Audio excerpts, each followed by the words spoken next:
Partout, il y a des gens à connaître. Ils sont des bâtisseurs qui ont défié les obstacles, gravi les échelons, surmonté leurs craintes. Ils ont de l'intuition, du courage, un sens de l'équilibre, une équipe bien rodée. Et chacun d'eux a son histoire de succès. Bon matin à tous, bon vendredi, une fois de plus avec des gens que vous saurez découvrir ou redécouvrir au cours des prochaines minutes. L'émission vous parvient du restaurant Le Pirate de Laval, une institution, pas seulement à Laval, mais dans tout le Québec. Merci aux amis Alex, père et fils, de nous recevoir. L'émission est également simultanée, ne reculant devant aucune dépense, les amis. Sur CNV Radio, vous téléchargez votre application. Si vous avez à quitter dans les prochaines minutes, vous pourrez ne rien manquer, au moins en audio, de l'émission. On salue David McDougall de Biovac. Bonjour, David. Bonjour. Merci d'accepter l'invitation. Ça fait grand plaisir. On vient prendre un petit café chez le Pirate de Laval ce matin, tout comme Jean-François Terrien de chez RM Solutions. Bonjour, Jean-François. Bien, bonjour. Merci d'accepter l'invitation également. Plaisir. Et Michel, qui est arrivé en ski, Michel Lamotte, du Mont-Blanc. Bonjour. La descente n'a pas été trop dure? Pas du tout, non. C'est bien. On dit tout le monde travaille, mais Michel, lui, fait du ski. Ça commence bien en ski, c'est pas si mal. Oui, oui. Au magnifique Mont-Blanc, Oui. Michel y est depuis déjà quelques années et il y a toute l'histoire aussi derrière le Mont-Blanc qu'on vous invite à découvrir à l'instant. Michel Lamotte est directeur des services du côté de Mont-Blanc. Comment ça va, Michel? Ça va très bien, Nicolas. Ça va et toi? bien, merci. Ben oui, bel accueil avec le petit feu. C'est extraordinaire. Pour venir passer quelques minutes avec l'ami Michel, qui est au Mont-Blanc depuis combien d'années déjà? C'est ma 4e saison. 4e saison, Oui. excellent. Le directeur des services, c'est celui qui voit tout. On En se trompe partie, pas? oui. En Je te bonne partie? dirais que l'ensemble des services qui affectent la clientèle. Oui, très bien. Alors, c'est très large. Ça couvre l'hébergement, ça va couvrir l'école, la location, le service de nourriture et boissons. Bien. On a une jungle magique aussi pour Oui, les tout à fait. petits-enfants. Les enfants. Mhm. Naturellement, on a une école, service à la clientèle. Alors, c'est assez varié comme travail. Michel, on va parler de l'origine du Mont-Blanc parce que c'est pas né d'hier, évidemment. Dans nos belles Laurentides, les Laurentides qu'on adore, évidemment, vous n'êtes pas tout seul, mais Mont-Blanc s'est rapidement démarqué. De quelle façon? Et ça remonte à quelle année? Écoute, l'an dernier, nous avons célébré le 60e anniversaire de la station. Bien. Mais je tiens aussi à préciser que le Mont-Blanc, aujourd'hui, n'était pas ce que le Mont-Blanc était dans le passé. Ah non, évidemment. Et naturellement, aujourd'hui, c'est 3 versants sur 43 pistes. Bien. Mais le Mont-Blanc, en tant que tel, était seulement que la montagne ici, du côté blanc. Il y a, pendant plusieurs années, tu avais le Mont Faustin qui appartenait à un autre propriétaire. Ah, d'accord, qui a oui. été acheté par la famille Robinson. D'accord? Oui. Et par la suite, le versant nord a été ajouté. Alors, ça fait quand même plusieurs années qu'on opère avec 3 montagnes, cette remontée. Alors, tout va bien. Ben, c'est Comment merveilleux. on se démarque? Bien, écoute, c'est une expérience, c'est les employés qui font la différence, comme dans plusieurs endroits. Mais les employés ici nous accueillent de façon chaleureuse. Mais c'est des petits détails. Exemple, le stationnement est juste à côté du chalet principal. Ça aide beaucoup. Puis le fait aussi que la cafétéria est directement à la base des pistes. OK. C'est facile d'accès. C'est Ouais. un endroit familial par excellence. La proximité par rapport aussi physique à l'autoroute, ça, c'est intéressant. Oui. Parce qu'il y a des endroits où on va, et c'est pas si malheureux, mais il faut rouler longtemps, il faut marcher longtemps. Un coup choqué, comme disait l'autre, mais avant d'atteindre les pistes de ski, avant d'atteindre l'objectif, le but ultime, ici, c'est pas le cas. là. C'est directement à la sortie. Directement sur la 117. Voilà. Alors, c'est facile. Stationnement facile. Les gens, écoute, de Montréal, c'est sûr que on quantifiera pas le trafic, mais dans des évidemment. conditions idéales de route, du centre d'achat Rockland à ici, ça se fait en 1 heure. Quand même. Donc, c'est pas. Et je parle c'est pas de grand-chose. trafic, naturellement. Non, évidemment. puis- Parce que juste au centre Rockland, ça se peut que ça prenne 1 heure. Ça m'est déjà arrivé. Mais une fois que vous êtes sorti du centre d'achat, oui, là, c'est autre chose. Michel, il faut parler de tout ce qui est hébergement. Et ça ajoute énormément à l'expérience. Parce que quand on est ici et qu'on habite, par exemple, les Laurentides ou pas si loin, on a le goût quand même de venir séjourner. Et ça, Oui. c'est une chose qu'il faut faire. Parle-nous de l'hébergement aussi, qui a un cachet spécial. On a plusieurs types d'hébergement. Tu as ici même, au bâtiment principal, une vingtaine de chambres. OK. Et dans ce bâtiment ici, il y a une piscine, Bien. un bar et les services pour accueillir les gens qui sont en hébergement.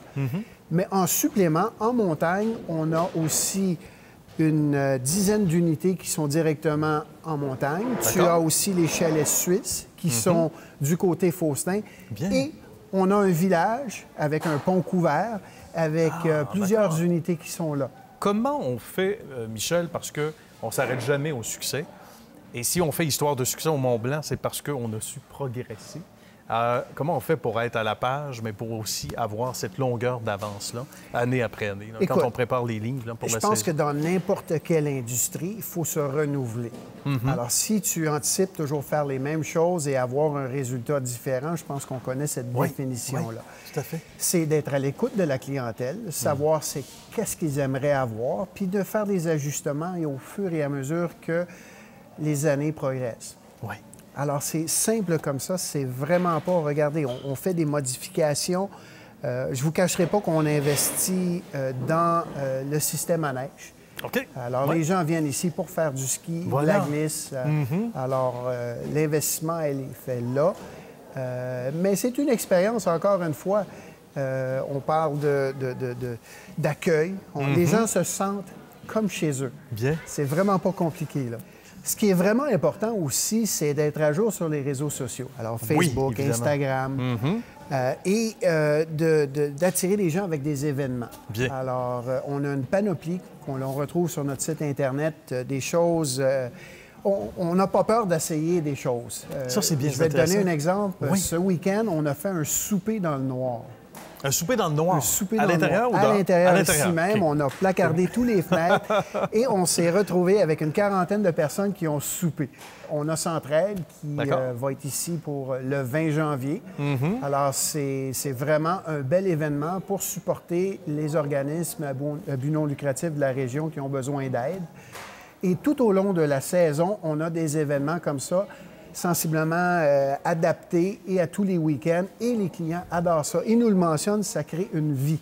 Cette saison, au moment où on enregistre cet entretien, Michel, on est en 2018, fraîchement 2018.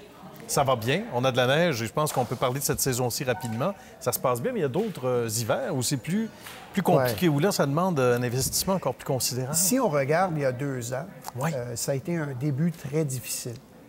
Alors, l'ensemble des stations se posent des questions sur l'avenir. Cette année, on s'est équipé de 35 canons à haute efficacité. Alors, ça nous permet de fabriquer de la neige par des températures qui sont beaucoup plus marginales en début de saison et qui sont aussi moins énergivores.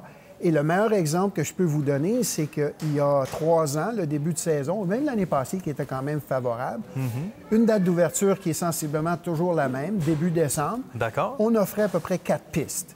Cette année, avec cet investissement-là, on était en mesure d'offrir 2 versants et plus de 11 pistes. Au total, au grand bonheur de tous nos skieurs et glisseurs. Tout à fait. Et ça aussi, ça contribue à la rétention des membres. Absolument. Et à la rétention de la clientèle. Bien, Michel, ça a été très agréable de se jaser. Merci infiniment de l'accueil. Merci, Moi, Nicolas. je surveille le feu et en attendant d'aller skier à mon tour. Au tour de David de poser sa question à Michel maintenant. Bon, Michel, il semble, le Mont-Blanc, de particularité au niveau familial, vous avez un complexe très élaboré pour l'hébergement. Pourrais-tu me donner peut-être une idée? Parce que j'ai eu de très bons commentaires à ce genre d'hébergement-là. Ski Mont-Blanc, c'est un hôtel où est-ce qu'il y a plus de 100 chambres. Tu as 2 régions qui sont en montagne, dont un village, et aussi un pâté de condos qui est un petit peu plus éloigné. Et naturellement, il y a plein d'activités qui viennent se joindre à ce complexe. On parle d'une piscine, on parle d'un centre d'amusement pour les enfants qui s'appelle la Jungle Magique. Naturellement, il y a le ski l'hiver et la planche. Et l'été, il y a le golf et on a aussi un lac avec une plage. Magnifique, hein?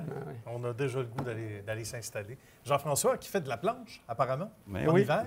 Bien, moi, je veux savoir, au niveau de la météo, comment ça peut affecter la station de ski? Qu'est-ce que vous avez quelqu'un qui a pris un forfait d'une semaine chez vous à suggérer autre s'il fait moins 40 dehors? Intéressant, oui.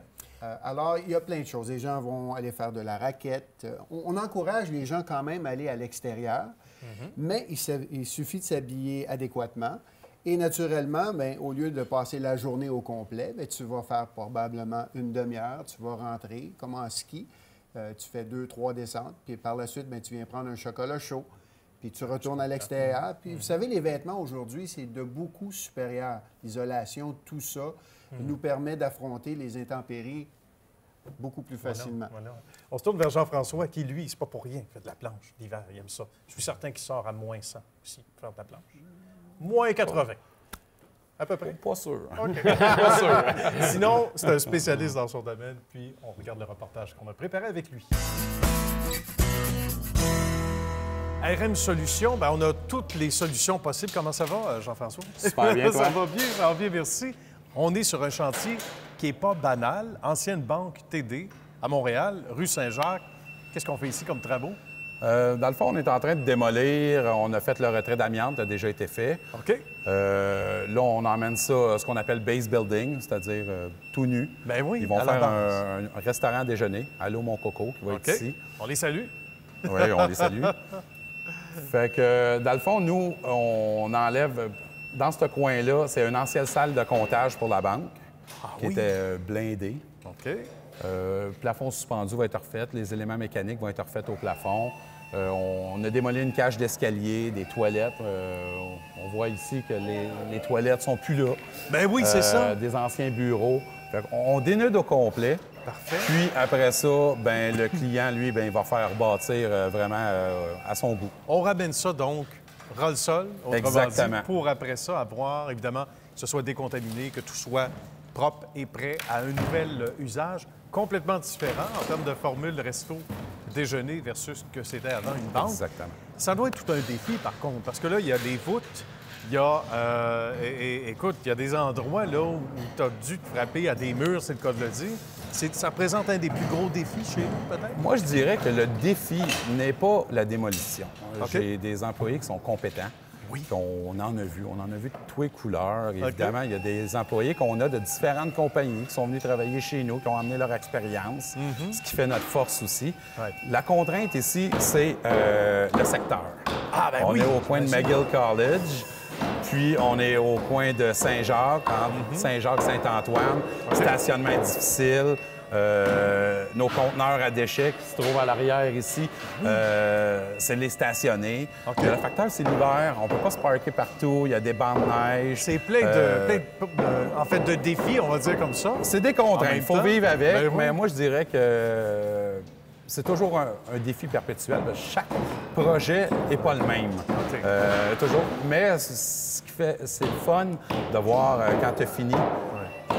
Tu sais, dire, hey, j'ai réalisé ça malgré toutes les contraintes. Ben oui, c'est ça. Puis des fois, on repasse, puis on voit un projet fini. L'autre côté, on a fait une autre phase qui est présentement finie. OK. On rentre là, c'était une ancienne banque, c'est quand même assez sombre. Les anciennes banques, c'est sobre.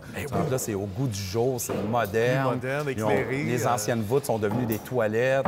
Fait que c'est le fun de dire, on démolit, on s'en va, mais quand on revient, on voit vraiment un tout nouveau projet, changement. une toute nouvelle bâtisse. Ah oui, le avant-après est spectaculaire. Exactement. Faut juste pas s'embarrer dans la toilette, parce que Les portes sont une plus là. ancienne voûte, là... Oui, OK, quand même. Les portes sont plus Ça là. doit être dur d'en sortir, comme on dit. Exactement.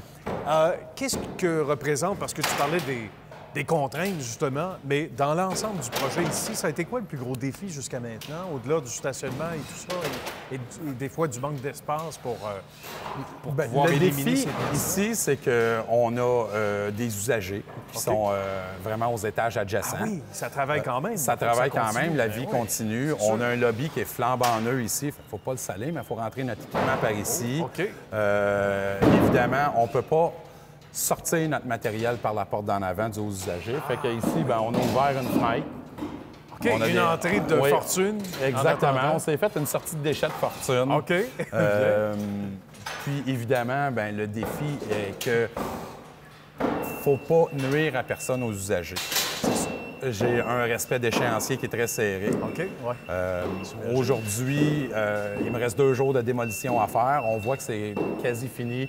Quelques sections de plafond suspendues, petit bout de mur que les gars sont en train de finir. Mais le gros est déjà fait, évidemment. Là. On Exactement. est à Le l'étape gros est finale. fait. Fait que je dirais que ici, le défi était quand même minime. OK. C'était toutes des choses qu'on avait à faire. Le gros défi ici, c'était une dalle en béton armé Ah, de ben oui. l'ancienne salle de comptage. On imagine. On les voit ici, les morceaux OK. de béton. Ça en est, ça. Des, Exactement, c'est du béton préfabriqué. OK. Mais la poser, c'est facile. L'enlever, c'est quelque chose. Il y a un système de gicleur qui passe à travers de tout ça. En plus! Il y a de la mécanique, il y a de l'électricité. Évidemment, il ne faut pas nuire à rien, il ne faut pas rien endommager, il ne faut pas avoir de dégâts d'eau. Donc, beaucoup de défis, on le disait en même temps. Chez RM Solutions aussi, chaque projet est distinct. Là. Oui. Donc là, on est dans un projet bien particulier. Tu me dis que c'est pas nécessairement le plus gros des défis. Donc ici, c'est simple par rapport à ailleurs. C'est quoi les autres exemples? Ça peut aller de où à où, par exemple, en termes de type? Projet que j'ai fini avant les fêtes, l'hôpital Sainte-Justine. OK. L'hôpital Sainte-Justine, on s'entend que c'est l'hôpital pour enfants la meilleure au Canada. C'est réputé mondialement. Oui, absolument. Les contraintes de travail, les heures, les procédés d'entrée et de sortie sur un chantier. Beaucoup de rigueur. Hein? Exactement. Les formations données aux employés directement par l'hôpital. OK. Je dirais que c'était quand même assez... c'était spécial de travailler là. Ça s'est bien réalisé. Évidemment, moi, je coordonne tout ça par en arrière. OK. Mais le succès, c'est quand même dû à mon équipe, les contremaîtres qui font une super bonne job. Sans doute, ouais. Et puis, les employés qui ont beaucoup d'expérience aussi. Et un coup à donner aussi. Ça prend du leadership. Quand on dit aux gars, Exactement. on a un coup à donner, on fait ça. Tel échéancier, tel... La preuve, c'est qu'ils n'arrêtent pas, ils continuent à travailler quand même. Ça travaille tout le temps. Comme des petites abeilles. Mais dans le fond, c'est important aussi, puis un taux de rétention, Jean-François, de tes employés, de Marc qu'on salue d'ailleurs, qui est assez spectaculaire ici, qu'on ne retrouve pas ailleurs. Puis de retenir ses employés, bien, ça va au mérite des dirigeants aussi. C'est parce qu'on sait quoi faire pour qu'ils restent, qu'ils soient Moi, heureux, je là. dirais que faut traiter les employés comme on veut être traité. Ouais. Les employés sont bien chez nous, sont gâtés. On est à l'écoute de leurs besoins, que ce soit des besoins familiales ou les besoins sur le chantier, les contraintes. Il y en a qui ont des familles, ils ne peuvent pas travailler de soir. On est quand même très conciliant. OK. On travaille avec notre équipe. Projet de soir, lui, ne peut pas. Je vais envoyer ses projets de jour. Pour s'ajuster. On s'ajuste tout le temps. Ouais. On leur en donne, ils nous en donnent en retour. Fait que je dirais que c'est donnant-donnant. C'est bien. On aime ça comme ça. On te laisse continuer ton beau travail, mon Merci. cher Jean-François. C'était un plaisir. Puis bravo, salutations à l'équipe encore une fois et aux nombreux projets à venir d'RM Solutions également. Bien sûr, À merci bientôt, beaucoup. merci. Au revoir. Jean-François, je travaille un petit peu avec mes mains. Mais toi, qu'est-ce que tu fais exactement? La compagnie, on s'en est parlé un petit peu tantôt, mais qu'est-ce que c'est exactement? Nous, on spécialise dans la démolition architecturale, c'est-à-dire démolition sans contaminant, démolition contaminée, c'est-à-dire avec de l'amiante, moisissure, plomb. On a vraiment dans le domaine de la décontamination et puis on a élargi notre champ d'expertise à la démolition propre. Tout type de démolition intérieure. On peut mettre des bâtiments à terre, toujours avec des sous-contractants, mais nous, la compagnie, c'est vraiment le dégarnissage intérieur qu'on s'occupe. Mais vraiment du cas par cas aussi, ce qui va intéresser également David et sa question. Oui, tout à fait. Jean-François, tu sais, dans le domaine où tu es, monsieur et madame tout le monde qui décide de faire quelque chose aujourd'hui devrait se protéger. Puis toi, tes travailleurs font le nécessaire. Donc, peux-tu élaborer sur les normes qui existent, dire comment que c'est important de faire attention lorsqu'on travaille dans un domaine comme le tien, là? Dans le fond, la CNESST a mis en œuvre plusieurs protocoles pour différents types de démolition, différents types de contaminants et les volumes de débris, les superficies à décontaminer. C'est-à-dire qu'on parlait en moisissure, les types de masques à utiliser, les types de combinaisons, les sas à ériger pour être sûr qu'aucun contaminant ne sorte du lieu de démolition. Tout est dans le détail, mais c'est tellement... Exactement. C'est toujours dans le but de protéger les travailleurs. Voilà. Ce qui est important, c'est qu'un travailleur qui travaille en décontamination, 40 heures semaine, à l'année longue, on ne veut pas qu'il se rende malade. On ramène surtout pas du travail à la maison dans ce domaine. Il ne faut pas. Non. Il faut pas. Surtout pas. David, on se tourne vers lui parce que il comprend bien, tout comme Michel d'ailleurs, mais tous les enjeux en matière d'environnement, vous allez tout saisir en regardant le reportage qu'on a préparé.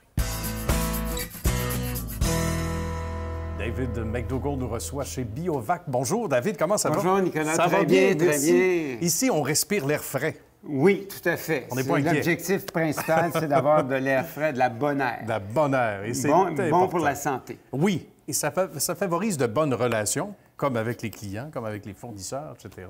On va parler peut-être des tout débuts, mais surtout des trois phases. Il y a trois volets à l'entreprise particulièrement. Tout à fait. Donc, la première, tout est en relation. C'est-à-dire qu'on a commencé en tout premier lieu à fabriquer des équipements, parce que j'étais dans le milieu de tout ce qui était ventilation, climatisation, au niveau des isolants mécaniques, il y a 20 ans. Et de là, il y avait un besoin flagrant au niveau des conduits de ventilation, le nettoyage. Et puisque j'ai toujours été attiré par tout ce qui est technique, j'ai décidé, en premier lieu, de représenter une compagnie qui fabriquait des équipements dans le domaine. Mais malheureusement, cette compagnie-là ne voulait pas s'adapter aux besoins du marché canadien. Qui avait changé aussi avec le temps? Non, c'est que les normes électriques, par exemple, étaient différentes.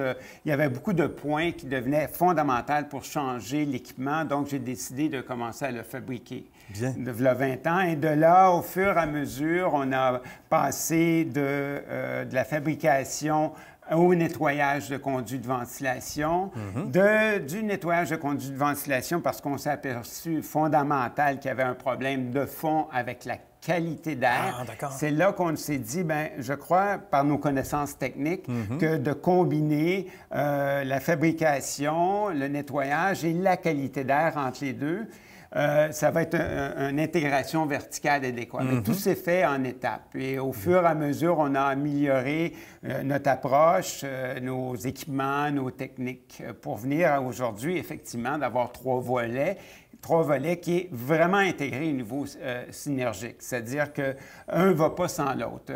Au niveau de la qualité d'air, on participe à améliorer la qualité d'air, l'analyser, mais comment on va faire pour remédier au problème? Justement, trouver la solution. C'est ça, de trouver la solution, puis pouvoir donner un service client. Mais après ça, nous avons le service de nettoyage de conduits de ventilation, décontamination à l'amiante et à la moisissure qui s'intègrent.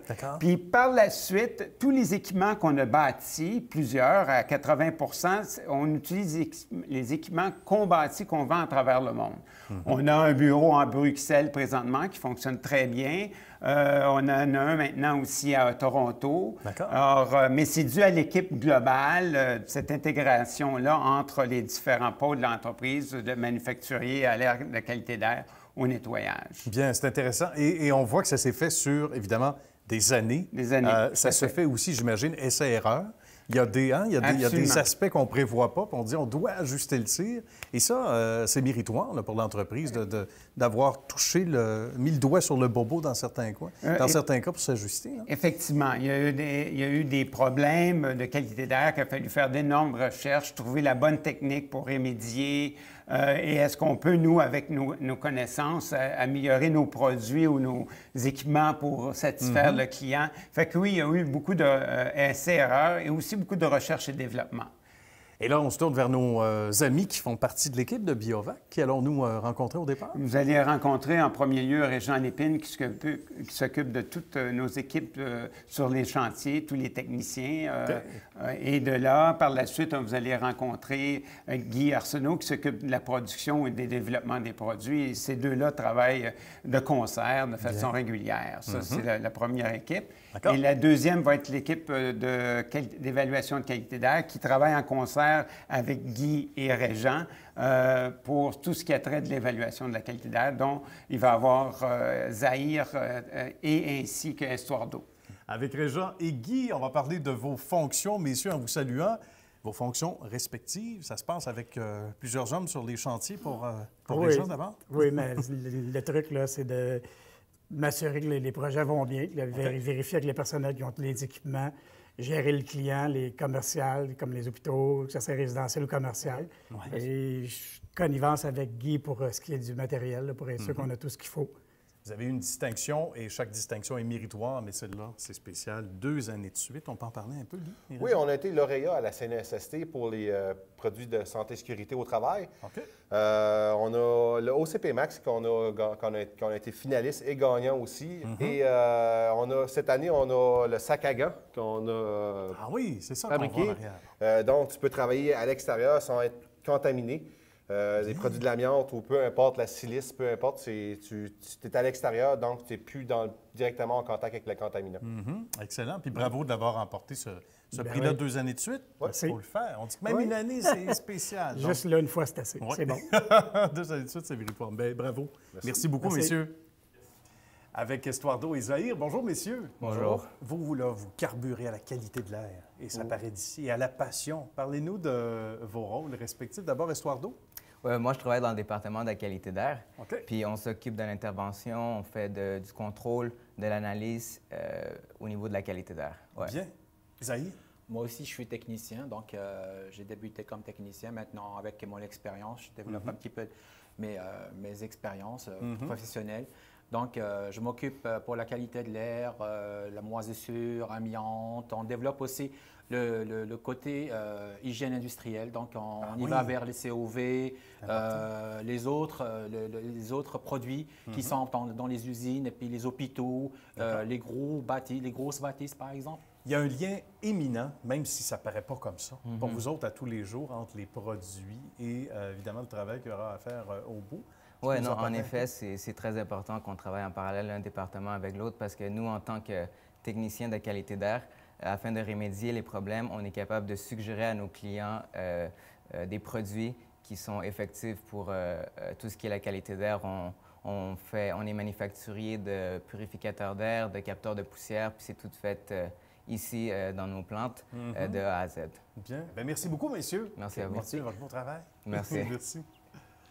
C'est quoi ton champ d'expertise? Est-ce que je peux t'engager pour mes tests d'air d'amiante? Est-ce que c'est seulement que les grosses compagnies? Donc, c'est très pertinent. Je te remercie, Jean-François. De fait, on fait de monsieur et madame tout le monde. On est recommandé CAA depuis 12 ans.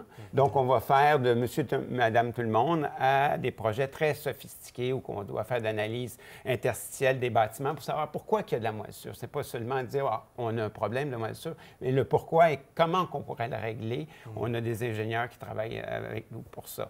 Bien, d'ailleurs, c'est ça, on a échangé tantôt, puis c'est un peu nébuleux pour quelqu'un qui ne connaît pas ça, la qualité de l'air. Pourquoi, il y a quelques années, on n'en parlait pas, puis maintenant, on en parle de plus en plus? Avant, on avait un bâtiment qui était les fenêtres ouvertes comme ta belle maison, 3 pièces sur pièce. Avant ça, les fenêtres, l'air rentrait, puis il y a la bonne air. Mais aujourd'hui, tout est hermétique. C'est pas mauvais, mais ça exige d'avoir des systèmes d'appoint, des changeurs d'air, et pouvoir changer l'air parce qu'on respire toujours la même air. C'est pour ça qu'on a de plus en plus de demandes au niveau de la qualité d'air. Donc, pour les composés organiques volatiles, les gaz, les particules, ou la moisissure dans l'air, le plomb, par exemple, la silice. C'est tous des éléments qu'avant, c'était plus ou moins important, mais que c'est devenu important dans notre quotidien. C'est fort intéressant. Messieurs, on se quitte, mais on ne le fera pas sans rappeler vos sites web respectifs. D'abord pour Biovac. Biovacsystem.com.